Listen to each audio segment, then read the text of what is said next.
जिला रंगारेड्डी के राजेंद्र नगर हल्के बंडलागुड़ा जागीर म्यूनिसिपल कॉरपोरेशन नई ब्राह्मण सेवा संगम कमेटी का इंतखाब तेलंगाना रियासत नाई ब्राह्मण सेवा संगम के तहत अमल में लाया गया।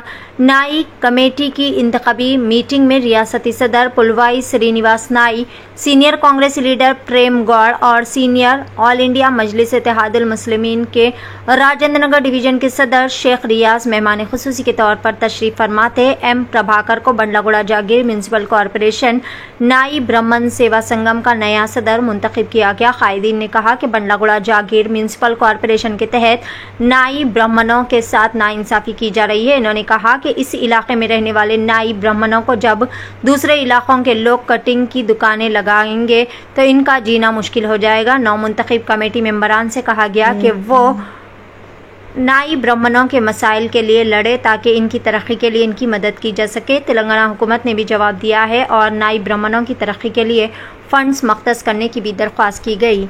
आइए जानते हैं इस खुसूस में मुकम्मल तफसीलात। మున్సిపల్ కార్పొరేషన్ నాయి బ్రాహ్మణ సేవా సంఘం నూతన కమిటీ ప్రమాణోత్సవానికి ముఖ్య అతిథులుగా మన గౌరవ మేయర్ గారు ప్రేమ్ గౌడ్ గారు, అదేవిధంగా మా కమిటీ, అదేవిధంగా మున్సిపల్ కార్పొరేషన్ అందరూ నాయి బ్రాహ్మణులు ఇక్కడికి వచ్చి సమావేశం జరిపించినందుకు, ముఖ్య అతిథిగా మమ్మల్ని పిలిచినందుకు ముందుగా అందరికీ కూడా ధన్యవాదాలు।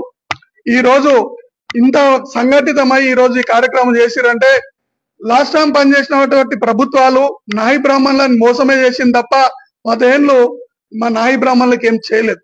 కాబట్టి వీళ్ళందరూ కూడా ఉత్సాహం ఏంటంటే కనీసం కొత్త ప్రభుత్వం వచ్చింది, రేవంత్ రెడ్డి గారు చిన్న స్థాయి నుంచి ఈ రోజు ముఖ్యమంత్రి అయ్యారు కాబట్టి రేవంత్ రెడ్డి గారి రాజ్యంలో ఈ ప్రభుత్వం మాకు మేలు జరుగుతుండొచ్చు అనే ఒక సంఘటితం చేసుకొని ఈ రోజు మేయర్ గారిని పిలిచి మేము కూర్చోనికి ఒక స్థలం కావాలని కోరడం జరిగింది।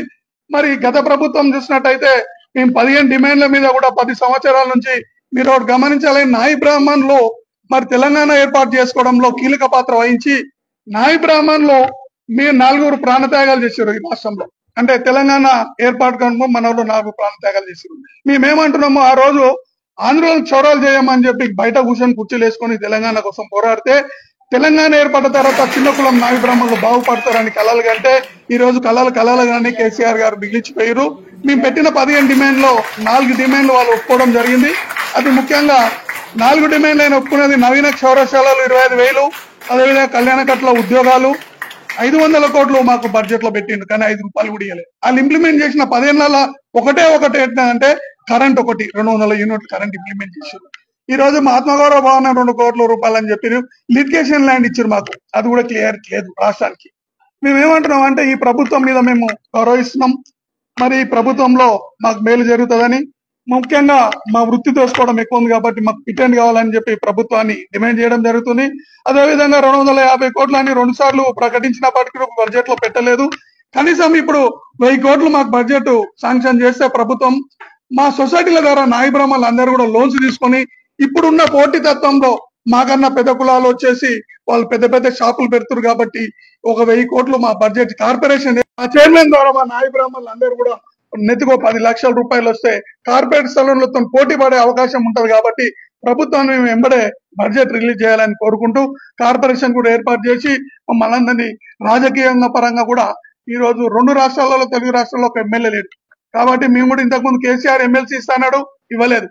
ఇప్పుడు కూడా మేము రేవంత్ రెడ్డి గారు గౌరవ ముఖ్యమంత్రి గారిని అడగడం ఏంటంటే కనీసం ఎమ్మెల్యేనో ఎంపీనో రాజ్యసభనో ఏదైనా పర్లేదు మా స్థాయికి తగ్గట్టు మాకు రాజకీయ అవకాశం కల్పించాలి। ఎందుకంటే ఇట్లాంటి మేయర్ అట్లాంటి మాకు సత్సంబంధాలు ఉన్నాయి కాబట్టి కొన్ని పనులు అవుతున్నాయి, కానీ మా గోడు చెప్పుకోవాలంటే అసెంబ్లీలో పోయి మా నినాదం ఇవ్వాలా అంటే ఆగానికి అమ్మంటే ఎవరు పుట్టిన బిడ్డ అన్నట్టు మా పరిస్థితి ఉన్నది। ఈ రోజు దయచేసి మా వాయిస్, మా కష్ట సుఖాలు, మా నాయ బ్రాహ్మణుల బాధలు చెప్పుకోవడానికి అసెంబ్లీలో అవకాశం ఇవ్వాలని ప్రభుత్వాన్ని కోరుకుంటూ మరి అందరికీ మరి ప్రభుత్వానికి ఒక్కసారి మళ్ళీ కూడా ధన్యవాదాలు తెలియజేస్తున్నాం। అదేవిధంగా వాళ్ళకి వినిపించుకుంటున్నాం। దయచేసి నాయ